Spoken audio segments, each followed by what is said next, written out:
In my Alteryx work, it's very common for me to build batch macros for all different types of reasons.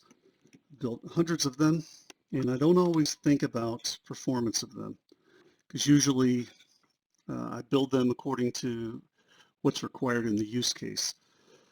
So you kind of get used to building them one way, and then a particular case comes along where it makes you stop and pause and think, okay, this is taking too long to run. How can I improve it? So that's the case this week where we have a data set that came to me with about 8.5 million records with 50,000 vehicles, data across 50,000 vehicles. And so what we're trying to do was some particular operation where we have to do some calculations per vehicle. So you've got a batch macro running 50,000 times across 8.5 million records. So an excellent tutorial on batch macros is found on the Alteryx community site by Dan M here, and you can see the title of it on the screen here. Batch macros, when to use group by and control parameter or both. In many cases, because I write general purpose complete programs where I'm changing a lot of things within the context of the macro, I'm going to be using the control parameter approach. And the control parameter approach allows you to change data sets, change fields, do all kinds of operations, great surgical control within your batch macro by sending in different types of data into that macro. But sometimes you have a data file that you don't need to do that with. You're just basically wanting to operate on segments of data. Let's say that you have a big data set where the data is organized by state and you want to do some operations based on the state. So you have 50 states in the US, so that might mean that the batch macro is going to run 50 times, but there could be a lot of complexity within that. So most of the times I just set the macros up to run using control parameter approach, and I did that in this case, and I realized that it wasn't a good idea. And I'm going to explain why. I'm going to show some results, and so the title of this is really looking at batch macro performance within Alteryx to try to use the right approach for the right condition. And so I would recommend everybody looking at, if you're new to batch macros or you're even an experienced user, review this article from Dan. And he gives a package workbook down here where you can see the difference between the group by approach and using control parameters. Again, control parameters give you more functionality, but the group by approach is really nice too, as you'll see the benefit of it today. So what I'm going to do is I'm going to flip over to look at what I've done in Alteryx, and it's going to be showing you two different examples.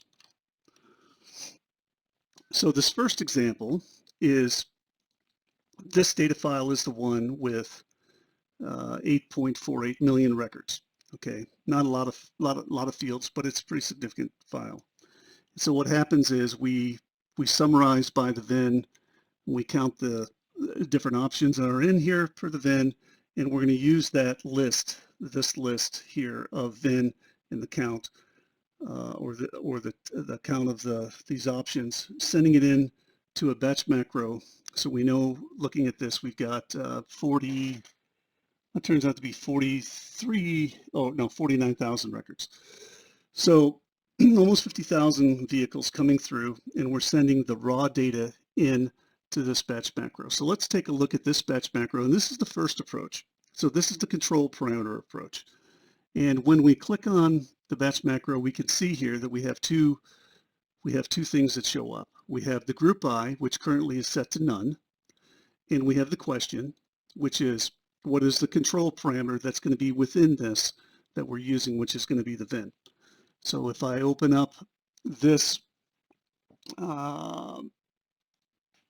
this macro, we can see that the input data file comes in here, the 8.5 million records. The control parameter is set up for the VIN, so it's going to come down and it's going to change the VIN on this filter operation. So initially I set this up this way, and I do usually pretty small testing to make sure everything works because I've got some logic going on here. And I was running 3 or 5 or 10 and everything was fine. But when I opened it up to a larger audience, I realized, okay, this is an expensive operation. Why is it an expensive operation, if you think about it? Well, what happens is the 8.5 million records comes in here, and for each iteration, this VIN gets changed and this filter operation has to run. So it has to process one VIN across 8.5 million records. So it's looking for the data, which turns out to be between 150 and 200 records per VIN, and then it sends those records through and then kicks out the results. So if you think about it, this is a very expensive operation for this particular configuration where the input file is big and you have a lot of things you're looking up sequentially 50,000 times. Expensive, expensive, expensive here. Okay, compare that to the same macro. So let's go look to the group by approach now. Same basic driver program, same input file, same aggregation, and then coming in here on this macro, you can see there's no question showing up because there are no control parameters in this macro. There's only the option of group by. So we have set the group by VIN. So if we open up this macro then, what do we get?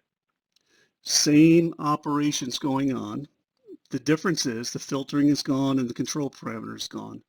So how is this different, and why would this be a better approach? Well, the 4.5 million records come in once.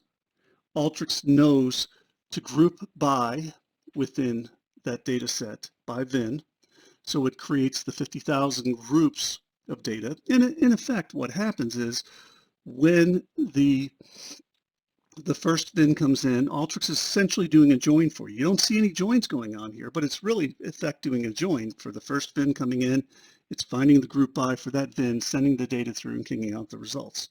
So what was interesting about this study is I said, okay, let's run this at different number of records and record the time required to perform the operation.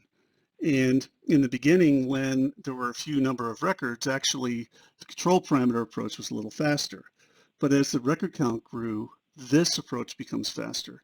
So that was what's one of the interesting findings, is that depending upon how big your input file is and depending upon how many iterations you're going to run, you might consider using group by if you don't have to change any of the other settings coming off of these other tools. So let's take a look at what it all ended up being. So pulled this into Tableau. So on top here, you got the control parameter approaches I just went through. Here's the control parameter that's changing the VIN and the filtering operation.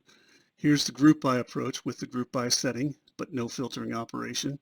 So we got two different approaches. We see the group by is shown in blue here. This is the curve of the number of vehicles processed from 3 to 50 to 200, 500, 1,000, 10,000, and finally 50,000. And then this is the time in minutes for the operation to execute. So as I said earlier in the beginning, for small number of records, the control parameter approach was actually faster. But by the time we hit 50 records, they were about the same, and then there was a big difference growing. And by the time we got out here to the end, the control parameter approach took an hour and 23 minutes versus 9 minutes, or 8.5 times slower using control parameter approach. And the reason is because of the penalty that we're paying here in the filtering operation, 50,000 filtering operations across a big data set. Of course, when I first saw that, I thought, there's other ways we could do this. We could use Calgary files, and then I could just simply pull the data out immediately based on VIN.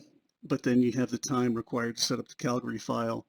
And because this is in general going to be changing, I decided to try this approach and then document what the differences were.